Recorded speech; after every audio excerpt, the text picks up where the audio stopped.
नमस्कार। आज आपके 10वीं क्लास के हाफ ईयरली का एग्जाम के लिए पेपर था। ठीक है, आशा करता हूँ आप सबके पेपर अच्छा गया होगा। ठीक है, अब शुरू करते हैं सॉल्यूशन। अब देखो क्वेश्चन नंबर 1 पार्ट ए के लिए पहला क्वेश्चन है 26 व 91 का एसशिप। एसशिप का मतलब होता है मसब। ठीक है, मसब आपको निकालना आता ही होगा कुछ अभाज्य गुणनखंड विधि से। अभाज्य गुणनखंड विधि से करना होता है। ठीक है, इसमें क्या करना है, मसब लसब साथ में किया जाए तो मसब अलग अलग। ठीक है, देखो 26 व 91 अलग अलग करोगे, इसका 7 का भाग जाएगा 13 बार और उसमें जाएगा 13। ठीक है, 7 गुणा 13 और 26 का होता है 2 गुणा 13। इनमें कॉमन संख्या होती है 13, तो इसका मान क्या होगा 13। ठीक है, इसी तरीके से द्विघात समीकरण एक्स स्क्वायर प्लस पहले का होगा 13, तो उसी का द्विघात समीकरण x square plus 7x plus 10 के मूलों का योग। मूलों का योग का सूत्र होता है अल्फा प्लस बीटा बराबर होता है माइनस बी बट्टे ए। ठीक है, तो इसी तरीके से बी का मान यहाँ पे 7 माइनस 7 और ए का मान यहाँ पे एक्स इसका गुणांक ए होता है, एक क्या आएगा -7। यहाँ पे -7 कहाँ पे रहे तो ठीक है, सॉरी द द। ठीक है, अब देखो दूसरा है x प्लस वाई बराबर 10 x माइनस वाई बराबर 6। तो x और y के मान ज्ञात करने, x और y के मान ज्ञात करने, ये तो सीधा सा प्रतिस्थापन या विलोपन विधि किसी से कर सकते हो। तो देखो x प्लस वाई बराबर 10 है और x माइनस वाई बराबर 6। ठीक है, अब देखो ये कट रहे हैं आपस में, ये कट जाएंगे, पीछे क्या बचा 2x बराबर 16, तो x बराबर आएगा 16 बट्टे 2, तो x बराबर क्या आएगा 8। ठीक है, x 8 है और 2 बाकी y का मान समीकरण किसी में भी रख दो तो आ जाएगा x 6 माइनस वाई। ठीक है, तो 6 माइनस एक्स सॉरी, तो y बराबर आएगा 6, ये क्या आएगा -8। 2 से 22 सॉरी कर दो क्या, आप इस करते हैं x प्लस वाई बराबर 10 है, तो x का मान 2 है, y का मान ज्ञात करना है 10, तो y का मान आएगा 10 माइनस 2, तो 10 माइनस 8 और y का मान क्या आएगा 2। देखो 8 और 2 कौन सा होगा अब देखो अगला क्वेश्चन है, अगला क्वेश्चन है क्या है, द्विघात समीकरण A X square plus B X plus C में डी ज्ञात करना है। डी का सूत्र होता है डी का होता है डी बराबर होता है बी स्क्वायर माइनस 4ac। किसी के द्विघात समीकरण का डी ज्ञात करने का सूत्र है, इसके लिए बी स्क्वायर माइनस 4ac कौन सा है बी। ठीक है, इसके बाद देखो 12वां पद, समांतर श्रेणी का 12वां पद ज्ञात करने का सूत्र होता है ए एन बराबर ए प्लस एन माइनस 1 टू डी। इस सूत्र से ए का मान अपने 7, डी का मान देखो 7 13 और 7 का अंतर 6, तो डी का मान 6, ये मान रख दोगे तो इसका आंसर आएगा 73। ठीक है, इसी के आधार पर आगे देखते हैं। ठीक है, अब अगला क्वेश्चन है, दिए गए चित्र में यदि डी समांतर बीसी है तो एक्स का मान मतलब डी 2 सेकंड, डीई समांतर दिया हुआ है बीसी। तो देखो इसमें 4 टुकड़े हो रहे एडी ए और साथ में डीबी और ईसी, तो अब अनुपात के रूप में लिखोगे एडी बट्टा एबी बराबर क्या होगा एई बट्टा ईसी। ठीक है, अब मान रख दो, एडी का मान 4 है, बीडी का मान सॉरी बीडी है, बीडी का मान 6 बराबर एई का मान क्या है ज्ञात करना x है और इसका मान है 9। अब गुणा कर दोगे तो x का मान आएगा 36 बट्टे 6, x का मान क्या आएगा 6, यहाँ पे 6 कहां पे द। ठीक है, इसी तरीके से अगला क्वेश्चन देखते हैं, वृत्त का व्यास सॉरी वृत्त का व्यास ए बी और ए के बिंदु कितने हैं सॉरी ए का मान है 3 -2 और बी का है 1 4, तो वृत्त के निर्देशांक ज्ञात करने हैं। ठीक है, तो वृत्त के निर्देशांक ज्ञात करने का सूत्र होता है x1 प्लस x2 बट्टे 2 और y1 प्लस y2 बट्टे 2। इसमें x1 और y1 के मान देखोगे, x1 का मान है ये x1 ये x सॉरी y1 ये x2 और ये y2, इन दोनों को जोड़ के जैसे x1 क्या होता है x1 प्लस x2 और y1 प्लस y2 बट्टे 2। ठीक है, 3 प्लस 1 बट्टे 2 और तो क्या आएगा 4 बट्टे 2, तो x का मान क्या है 2 और y का मान इसी तरीके से जोड़ोगे -10 और -4 -10 और +4 क्या हो जाएगा -6 बट्टे 2 करना है, तो क्या आएगा -3। तो 2 -3 कहाँ पे है ए। ठीक है। अगला देखो फिर, अगला क्वेश्चन है, अगला साइन 60 का मान आपको डायरेक्ट पता होगा, अंडर रूट 3/2। ठीक है, अंडर रूट 3/2, अंडर रूट 3/2। अगला बोलता है 60 मीटर ऊंचे वृक्ष की छाया 10 मीटर ऊंचे वृक्ष की छाया 10 अंडर रूट 3 मीटर लंबी है, तो सूर्य का मतलब कोण का मान ज्ञात करना है। देखो टेन थीटा के लिए आप सूत्र लगाते हो,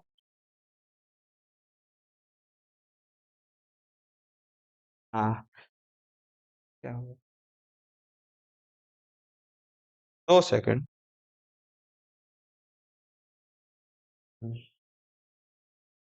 अब देखो वापिस, क्या बोला, 10 मीटर ऊंचे एक वृक्ष की छाया 10 अंडर रूट 3 मीटर लंबी है, तो सूर्य का उन्यास कोण का मतलब होता है टेन थीटा का मान ज्ञात करना है। ठीक है, टेन थीटा,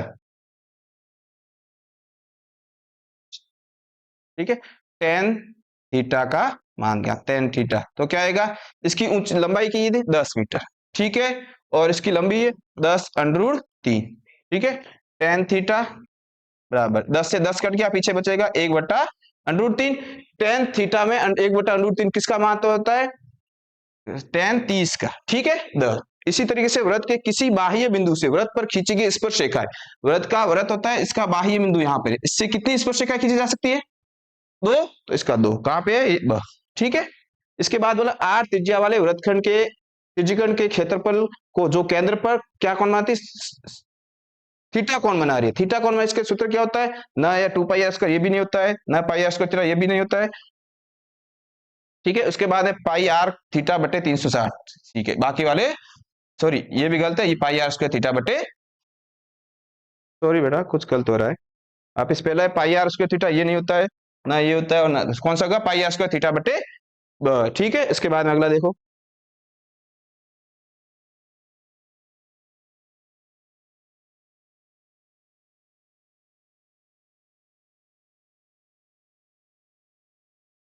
ठीक है, अगला देखो फिर, अब देखो अगला, क्या 3 सेंटीमीटर त्रिज्या वाले गोले का आयतन ज्ञात करने का सूत्र होता है 4/3 पाई r क्यूब। इसमें त्रिज्या कितनी बोली है, 3 सेंटीमीटर, 4/3 पाई का मान इसमें रखने को मना किया हुआ है, इसमें बोला है आर का मान क्या है, 3 का, उसके आर कितनी बार लिखा जाएगा, 3 बार, 4 3 × पाई आर की जगह 3 × 3 × 3, 3 से 3 कट जाएगा, 3 को 3 से गुणा करो 9, 9 × 4 36, 36 पाई कहां पर है, सी पर। ठीक है, या सी बोलो स बोलो, जो सेम होता है। बेलन की वक्र पृष्ठीय क्षेत्रफल ज्ञात करने का सूत्र क्या होता है, 2 पाई r h, सूत्र ज्ञात करने का 2 पाई r। अब बोला एक पासे को फेंकने पर 6 अंक आने की प्रायिकता, कोई पासा फेंकते हैं तो 6 अंक, कितनी संभावना होती है, 6 होती है, एक से लगा 6 गिनती होती है, ये तो पता ही होगा। तो अब उसमें 6 अंक कितनी बार, एक बार ही आ सकता है, तो प्रायिकता का सूत्र होता है संभावित घटना बटे कुल घटना, तो लिखोगे संभावित घटना ऊपर आ जाएगी, और कुल घटना कितनी है 6, तो 6, 1/6 कहां पे, 1। ठीक है, उसके बाद बोला है 3, 5, 7, 9, 11, 13, 15 का माध्य का मतलब औसत, इसका सूत्र प्रेक्षणों का योग बटे प्रेक्षणों की संख्या, ये होता है ना, प्रेक्षणों का योग बटे प्रेक्षणों की संख्या, की संख्या, प्रेक्षणों का योग इन सब का योग होगा, तो ठीक है, ये सब योग के रूप में लिखा जाएगा 9 + 11 + 13 + 15 बटे कुल संख्या कितनी है, 1 2 3 4 5 6 7, 7 है, 7। अब इनका योग कर दो, 3 और 5 8, 8 और 7 15, 15 और 9 24, 24 और 11 35, 35 और 13 48, 48 और 15 63, और 63 में 7 का भाग जाता है 9 बार, 63/7, आंसर आएगा 9। 9 कहां पर है, सर। ठीक है, इसके बाद देखो अबसद वाले आपके क्वेश्चन, जो ऑब्जेक्टिव क्वेश्चन थे वो सब हो गए समाप्त, उसके बाद है रिक्त स्थान। ठीक है, अगला देखो रिक्त स्थान।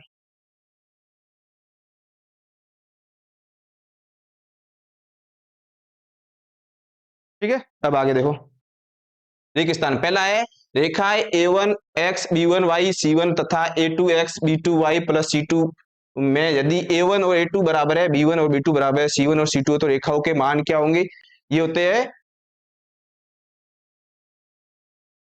ये होते हैं अनेक हल, अनेक हल। पूछा कितने हल होंगे, तो अनेक हल। इसके बाद मुझे वृत्त के किसी बिंदु पर स्पर्श रेखा स्पर्श बिंदु से जाने वाली त्रिज्या पर क्या होती है, समांतर होती है, समांतर होती है। ठीक है, इसके बाद एक घड़ी के सुई द्वारा 1 मिनट में बनाया गया कोण कितना होता है, कितना होता है, 360। ठीक है, शंकु के आयतन का सूत्र 1/3 पाई r² h। ठीक है, उसके बाद है किसी वृत्त के किसी व्यास के सिरों पर खींची गई स्पर्श रेखाएं भी हमेशा क्या होती है, समांतर होती है। ठीक है, अब देखो 3 माध्यक और बराबर बहुलक को कितने माध्य होंगे, तो साथ में 3 माध्यक है तो कितने होते हैं, 3 और 1 होगा, इसका सूत्र होता है 3 1 2, तो 3 1 हो गया तो क्या आएगा, 2 माध्य। ठीक है, अब अगला देखो आपके,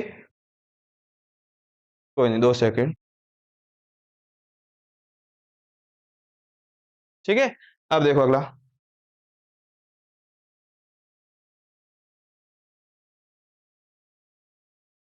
अब आती है लघुरात्मक क्वेश्चन। ठीक है, पहले बोला 3825 का अभाज्य गुणनखंड, आपको अभाज्य गुणनखंड करना तो आता ही है। ठीक है, क्या है 3825, पहले देखोगे 2 का भाग 2 का जा नहीं रहा है, फिर देखोगे 3 का, 3 के लिए क्या करते हैं, अंकों का योग, 3 और 8 11, 11 और 2 13 और 5 18, 3 का जा रहा है, 3 का 1 2, फिर 12 2 में 7 और 5 आ गया। अब वापिस देखोगे 3 का जा रहा है, नहीं जा रहा, 3 का देखो 1 और 3, 1 और 2 3, 3 और 7 10, 10 और 5 बना जा रहा है, तो 3। ठीक है, क्या जा 4 2 और वापिस 5, और वापिस देखोगे 4 और 2 6, 6 और 5 11, नहीं जा रहा, तो अब जा रहा किसका जाएगा, 5 का, कितनी बार जाएगा, 40 में 8 बार, पीछे 2 और 5 में जा रहा है। ठीक है, इसके बाद वापिस 5 का जाएगा, कितनी बार जाएगा, देखो 1 बार नहीं, 25 नहीं, उसके बाद 1 3 और 5 7, फिर 7। ठीक है, इसका अभाज्य गुणनखंड क्या होगा, 3 गुणा 3 गुणा 5 गुणा 5 गुणा 17, बस यही आंसर है इसका। अगला देखो,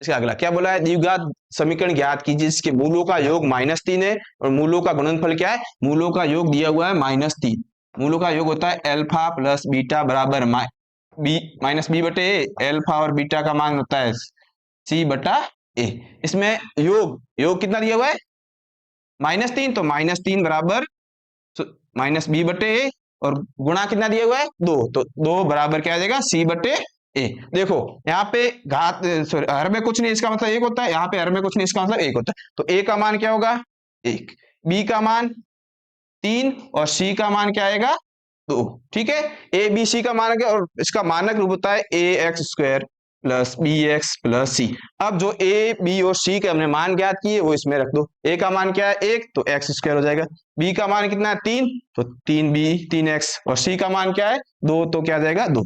इसका द्विघात समीकरण क्या होगा, x² प्लस 3x प्लस 2। ठीक है, अब अगला देखो क्या बोला है, समांतर श्रेणी के लिए पद ज्ञात करना है। ठीक है, क्या बोला है, एक समांतर श्रेणी दी हुई है आपको 3, 8, 13, 18, उनका कौन सा पद है 78 है, वो ज्ञात करना है। an दिया हुआ है, an का मान दिया हुआ है 78, और श्रेणी क्या है 3, 8, 13, 18। ठीक है, अब a का मान क्या होगा इसमें 3, b का मान क्या होगा 5, क्या होगा 5, और n का मान हमें इसमें ज्ञात करना है, और an दे रखा है 78। ठीक है, सूत्र होता है an बराबर a plus n minus 1 into D. देखो 4 चीजें उसमें 3 दे रखी है और एक ज्ञात करनी है। an का मान 78 है, ठीक है, a का मान 3 प्लस n का मान हमें ज्ञात करना है, और d का मान क्या है 5। ठीक है, अब इसका पक्षांतर करेंगे, ये आएगा 75 बराबर n माइनस 1 इंटू डी 5। ठीक है, 5 का भी पक्षांतर करेंगे तो n माइनस 1 75 बट्टे 5, भाग देंगे तो क्या आएगा n माइनस 1 बराबर 15, तो n का मान क्या आएगा n बराबर 15 प्लस 1, n का मान कितना आ जाएगा 16, आंसर क्या आएगा 16। इस टाइप से आपको ये पूरा क्वेश्चन करना था, इसका आंसर आएगा 16। ठीक है, फिर अगला देखो,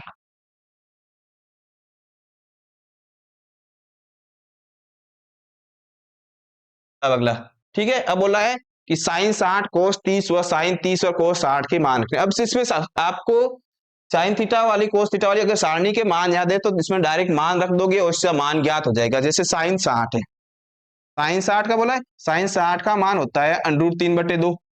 ठीक है, कोस 30 का मान इसका उल्टा होता है, तो इसका भी कोस 30 का मान कितना होगा, कोस 30 का मान भी होगा √3/2। सेम जैसे साइन 30 का मान होता है 1/√2, सॉरी 1/2।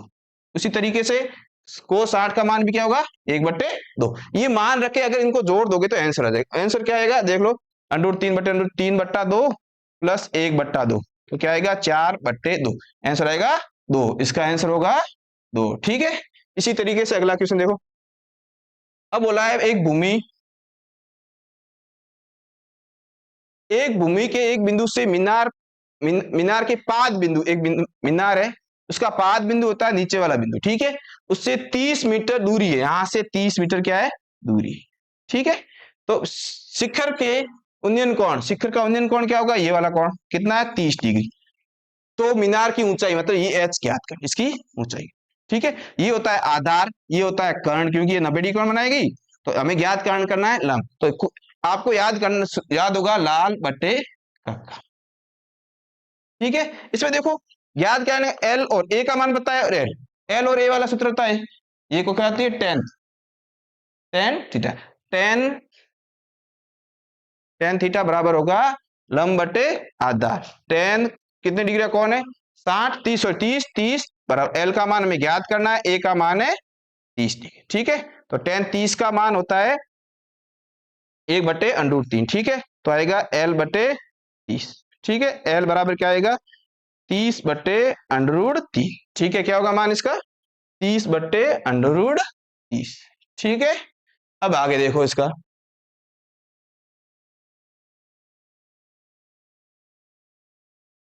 अब देखो इसमें क्या बोला, सिद्ध कीजिए कि 3+2√5 क्या है, एक परिमेय संख्या है। तो पहले जो एक अपरिमेय संख्या बोला है, तो इसका उल्टा मानते हैं विरोधाभास। विरोधाभास मानोगे तो पहले मानोगे 3+2√5 एक परिमेय संख्या है। ठीक है, उसके बाद लिखोगे परिमेय संख्या आएगा 3+2√5 क्या हो जाएगा P/Q। ठीक है, पक्षांतर करोगे 2√5 बराबर क्या आएगा P/Q बराबर -3। ठीक है, तो देखोगे आप ये भी क्या है 3 माइनस करोगे, किसी संख्या अगर अपरिमेय संख्या से 3 माइनस करे तो उधर सामने वाली संख्या भी क्या होती है परिमेय संख्या। तो पर यहाँ पे देखो ये √5 क्या खुद होती है एक अपरिमेय संख्या, इसलिए अतः लिख देना लास्ट में, चूंकि अच्छा अतः हमारे द्वारा मानी गई अवधारणा गलत है। तो क्या पूछा सिद्ध करना था, तो हमने जो माना था कि परिमेय संख्या उसका उल्टा होता है अपरिमेय संख्या, तो अतः लिख देना अतः हमारे द्वारा मानी गई अवधारणा गलत है। बस इतना ही लिखना था, इसमें 3 से 4 लाइनों का आंसर था। फिर अगला देखो,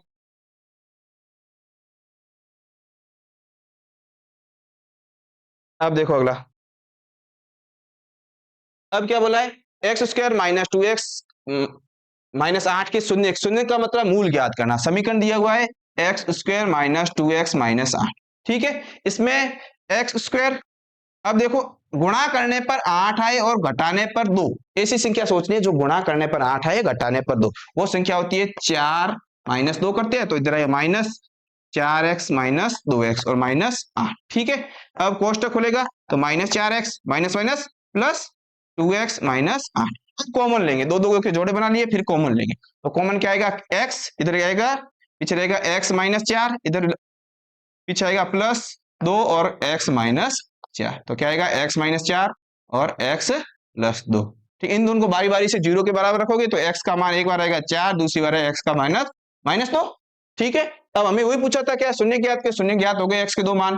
ठीक है, उसके बाद बोला है कि सत्यता की जांच, सत्यता की जांच का सूत्र होता है अल्फा प्लस बीटा बराबर होता है -b/। अल्फा का मान कितना है अपने 4 और बीटा का मान क्या है -2।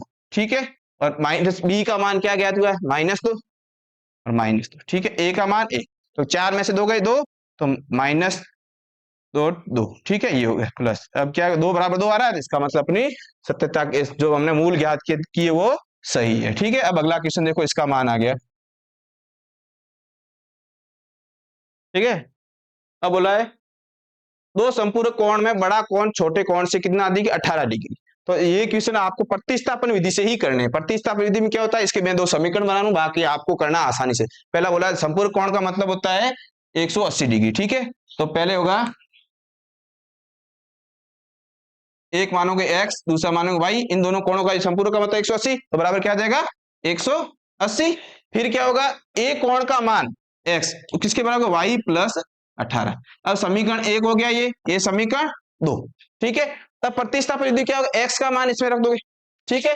तो y प्लस 8 ये हो जाएगा y प्लस 18 प्लस y बराबर 180, ये समीकरण हो जाएगा। इसमें 2y प्लस 18 बराबर 180, फिर 2y बराबर 162, तो y का मान क्या आएगा 81, ठीक है। इसी तरीके से x का मान क्या आएगा 99, ठीक है। ये दोनों मान हो जाएंगे क्वेश्चन 6 के लिए x और y के मान, ठीक है। फिर अगला क्वेश्चन देखो,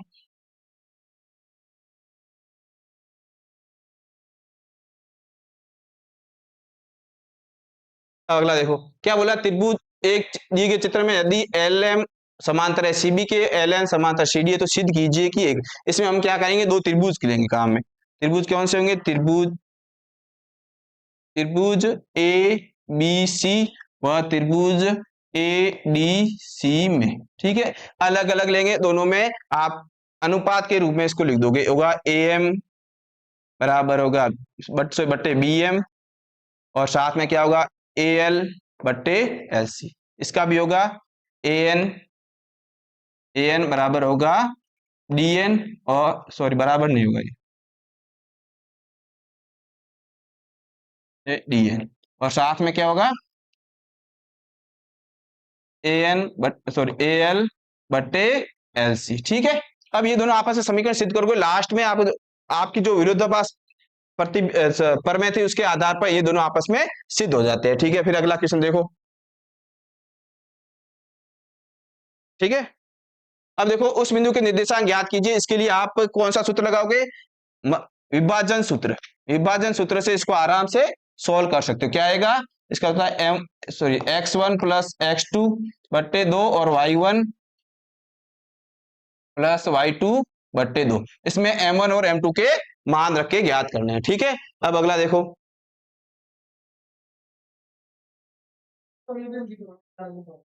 ठीक है।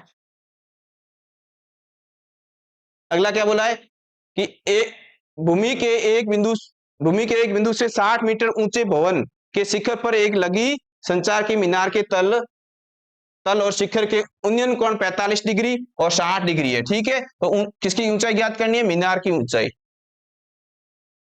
तो देखो जैसे ये मीनार है, उसके ऊपर एक और कोई भवन है, उसके ऊपर मीनार लगी हुई है, ठीक है। तो कोण का, तो यहां से आप स्टार्ट करोगे, ये कोण होगा 45 डिग्री, और ये कोण कितने डिग्री का होगा, सॉरी यहां से लगाकर ये कोण होगा 60 डिग्री, ठीक है। फिर क्या बोला है कि इसमें आपको यहां से लगाकर यहां तक की दूरी दी हुई है 20, पर यहां से ये दूरी ज्ञात करनी, इसको मानते हैं h। तो ये पूरी कितनी होगी 20 प्लस h, ठीक है। अब देखोगे 20 प्लस h, अब मीनार की ऊंचाई आपको साइन टेन थीटा का सूत्र होता है L बट्टे ए। इसमें L का पहले a का मान ज्ञात करोगे, a का मान क्या आएगा 20 सॉरी L का मान आएगा टेन थीटा बराबर 45 डिग्री, ठीक है, बट्टे, और L का मान हमें पता है क्या है 20 बट्टे ए। इसमें पाइथागोरस प्रमेय लगेगी, पाइथागोरस प्रमेय के आधार पर a का मान ज्ञात हो जाएगा पहले, उसके बाद आपको मीनार की ऊंचाई, फिर इन दोनों के लिए इस त्रिभुज के लिए भी टेन थीटा का उपयोग करके क्या मान ज्ञात होगा, h का मान। तो h का मान आएगा वही उसमें इस पूरे मीनार की क्या हो जाएगी ऊंचाई, ठीक है। इसी आधार पर ये क्वेश्चन करना है। अब अगला देखो,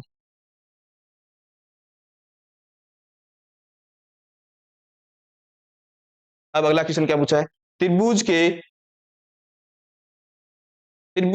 सॉरी 21 सेंटीमीटर त्रिज्या वाले एक वृत्त का चाप केंद्र 60 डिग्री कोण अंतरित करता है, चाप की लंबाई एक वृत्त है, उसने बोला कि आपकी त्रिज्या कितनी है 21 सेंटीमीटर, यहाँ पे भी 21 सेंटीमीटर। आपको वृत्तखंड का क्या त्रिज्य खंड का क्षेत्रफल क्या है, त्रिज्य खंड का क्षेत्रफल होता है थीटा बट्टे 360 into pi r square. Theta का मान इसमें बोला है आपको 60 डिग्री, तो 60 बट्टे 360 गुणा पाई का मान होता है 22 बट्टे 7, आर का मान बोला 21, तो 21 कितनी बार लिखा जाएगा 2 बार, ठीक है।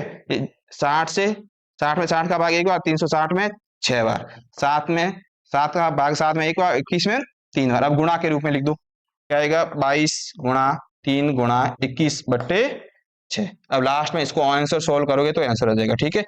इसमें बाद में गुणा करोगे तो 22 गुणा 63/6, लास्ट में आएगा 6 में इसमें आ जाएगा 3 बार, सो 2 बार, इसमें जाएगा 21 बार, 22 इंटू 21/2, ये इसका आंसर होगा, ठीक है। फिर अगला देखो,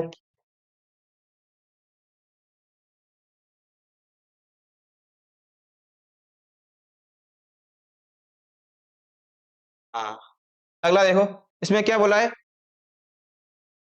अगला एक थैले में 3 लाल और 5 काली गेंदे, इस थैले में एक गेंद यादृच्छा निकाली गई है, तो इसकी प्रायिकता क्या होगी कि एक गेंद लाल हो और एक गेंद लाल नहीं हो। तो लाल गेंद, कुल गेंदे कितनी है, कुल गेंदे है 8 और लाल गेंदे है 3, प्रायिकता आएगी 3/8, क्योंकि कुल सूत्र होता है संभावित परिणाम बटे कुल घटना। संभावित परिणाम कितने होंगे 3 और कुल घटना कितनी 8। ये लाल गेंद आने की प्रायिकता है, लाल गेंद नहीं आने की प्रायिकता क्या होती है, तो उसको क्या करोगे 1 से घटा दोगे तो 1/3, ठीक है। अब घटाने पर क्या आएगा 8 लसब आ जाएगा, 8 - 3 तो क्या आएगा 5/8, तो इसका मान आएगा 3/8 और इसका मान आएगा 5/8, ठीक है। फिर अगला देखो,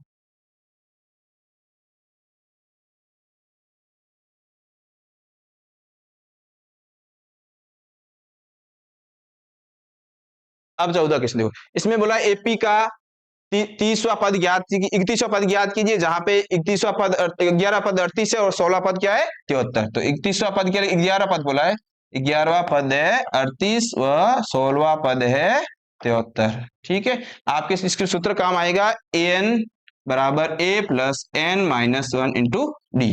इसमें 11 पद है तो 11 पद क्या 38, ए का मान हमें नहीं पता है, तो 11 पद क्या होगा 10d, ठीक है। ये समीकरण 1 बन जाएगा। इसी तरीके से दूसरा समीकरण क्या होगा 73 बराबर a प्लस कौन सा 16, तो 15d, ठीक है। इस आधार पे ये दूसरा समीकरण, इस समीकरण 1 व 2 को आप प्रतिस्थापन विधि या विलोपन विधि से सॉल्व करते हो तो a और d का मान ज्ञात हो जाएगा। a और d का मान ज्ञात करने के बाद में आप क्या करोगे, सूत्र के an बराबर a प्लस n माइनस 1 की सहायता से आप क्या ज्ञात कर सकते हो 31वां पद, ठीक है। इसको सॉल्यूशन अपने आप ही कर सकते हो, ठीक है। फिर अगला देखो,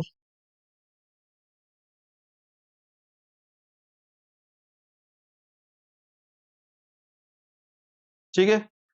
अगला देखो क्या बोला है, सिद्ध कीजिए कि, सॉरी 15वां क्वेश्चन देखते हैं पहले। एक्स अक्ष पर एक बिंदु ज्ञात कीजिए जिसमें 2, -5 और -2, 9 क्या है समदूरस्थ है, ठीक है।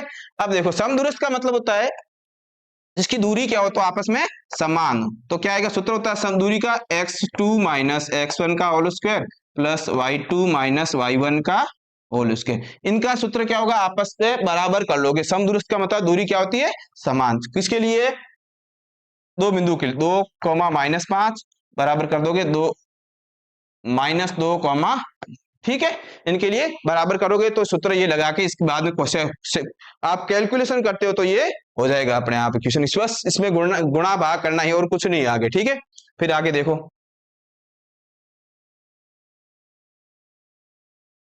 अब देखो आगे क्या बोला, सिद्ध कीजिए कि बाह्य बिंदु से वृत्त पर खींची गई स्पर्शरेखाओं की लंबाई क्या होती है बराबर होती है, ठीक है। जैसे एक वृत्त होता है, इसकी बाह्य बिंदु से अपन जो स्पर्श रेखाएं खींच रहे इनकी दूरी क्या है बराबर सिद्ध करनी। इससे पहले हम क्या करेंगे त्रिज्या बनाएंगे, फिर इनके मध्य को मिलाएंगे। दो वृत्त बने ए बी सी डी, इसमें दो वृत्त कौन से बचे ए बी सी व त्रिभुज बी सी डी में इन दोनों त्रिभुजों को आपस में सर्वांग सिद्ध करो। कैसे करोगे ये बुझा तो क्या है उभयनिष्ठ बीसी बराबर बीसी क्या होगी उभयनिष्ठ, और साथ में क्या होगा ए सी बराबर सी डी, ये क्या है त्रिज्या है, और कोण ए बराबर कोण डी, ठीक है। कारण क्या है ये 90 डिग्री का कोण। इसको मैंने नियम कौन सा आरएचएस नियम से, आरएचएस नियम से ये दोनों त्रिभुज आपस में क्या हो जाएंगे सर्वांगसम। सर्वांगसम त्रिभुजों के सभी संगत क्या होते हैं बराबर, तो त्रिभुज एबीसी सर्वांगसम त्रिभुज सी बी सी डी, इसी आधार पर बता सकते हैं क्या बोला था आपको कि वृत्त की भुजाएं बराबर, वृत्त की स्पर्शरेखा बराबर सिद्ध करनी है, तो ए बी बराबर बी डी, और ये क्या होगी भाई सीपी सी टी, ठीक है ना। आगे देखो अगला क्वेश्चन।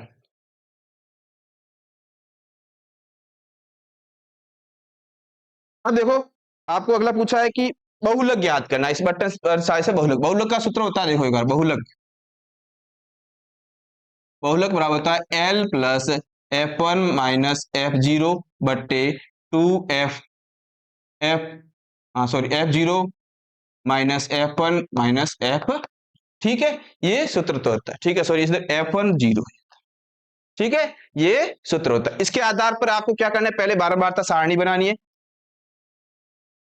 ये इधर वर्ग, इधर अंतराल आ जाएगा, और इधर क्या आएगी बारंबारता, ठीक है। फिर इसमें से आपको पहले एफ वन एफ, जो अधिकतम बिंदु, अधिकतम कौन सी बार आ रहा है, इकसठ है, तो ये क्या होगा इसका एफ वन, ठीक है। और एफ जीरो इससे ऊपर वाला ये होगा एफ जीरो, एफ वन होगा इकसठ, एफ टू क्या होगा, सॉरी एफ जीरो क्या होगा 52, और एफ टू क्या होगा 38, ठीक है। अब एल, एल है इसके सामने वाला जो वर्ग अंतराल, इसके सामने वाला अंतराल क्या है 60, तो 60 हो जाएगा, एल हो जाएगा 60। और अब चाहिए एक चीज चाहिए एच, एच का मान क्या होगा, सॉरी इधर एच आएगा, एच का मान क्या होगा 20। अब ये पांचों ही मान अगर आप इस सूत्र में रख के कैलकुलेशन करोगे तो इसका आंसर आ जाएगा, ठीक है। वरना ये क्वेश्चन बहुत लंबा है और कितने नंबर का है, 3 नंबर का है, तो आराम से आप कर सकते हो, ठीक है। आगे देखो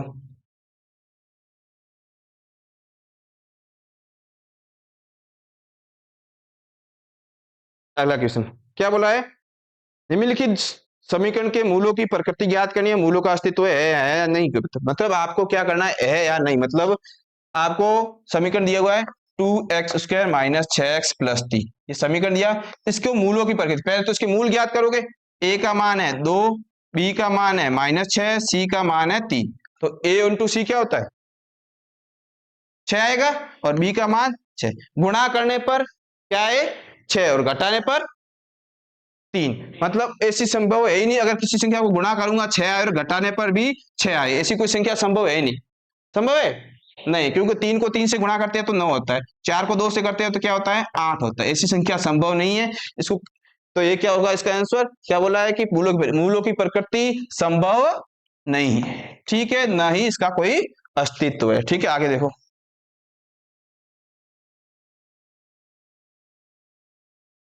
अब ऊंचाई 19वें का देखो, इसमें बोला है 10 a प्लस बी बराबर √3 है, और साथ में बोला है 10 a माइनस बी बराबर 1/√3। अब देखो 10 √3, 10 कितने का मतलब 10 60, इधर आएगा 10 a प्लस बी, तो 10 से 10 कट जाएगा, तो a प्लस बी क्या हो जाएगा 60, ठीक है। इसी तरीके से क्या आएगा a माइनस बी बराबर क्या आएगा 30 डिग्री, ठीक है। दो समीकरण बन गए, दो समीकरण में कोई भी प्रतिस्थापन विलोपन विधि से a और b का भी मान ज्ञात सकते हो, ऐसे ऐसे काटेगा, b से b कट जाएगा, 2a बराबर क्या आएगा 90, तो a का मान क्या आएगा 45, ठीक है। इसी के माध्यम से b का भी मान ज्ञात कर सकते हो, ठीक है। अब लास्ट क्वेश्चन है,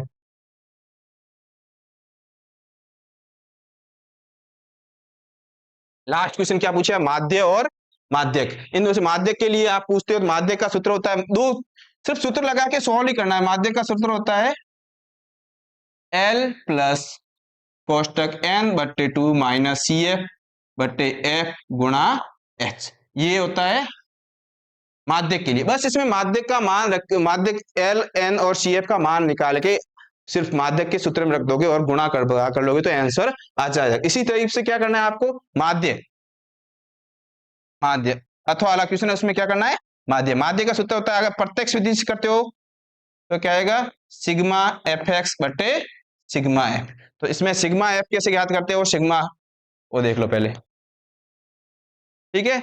ये वर्ग अंतराल होगा, f तो दिया हुआ है आपको पहले से 12 14 18 सॉरी 8 6 और 10, और इसमें बोला बाकी वाले 500, तो 520, ये देखो अंतराल, अंतराल क्या आएगा इसमें से x का मान हो जाएगा, कितना हो जाएगा 510 और 530 550 और 570 और 590, फिर इन दोनों का आपस में गुणा करोगे fx आ जाएगा, तो हमें fx ज्ञात करना है, और सिग्मा f होता है इन सब का योग, तो योग आएगा उन दोनों को आपस में जोड़ दोगे तो और लास्ट में भाग दे दोगे तो माध्य का मान हो जाएगा। ये आपका सॉल्यूशन हो गया पूरा। इसी के आधार पर आपको पूरा पेपर करना था। हो सकता है कोई मिसप्रिंट हो गई, आपको ट्यूशन बताने में त्रुटि हुई होगी तो माफ करना। धन्यवाद आपका।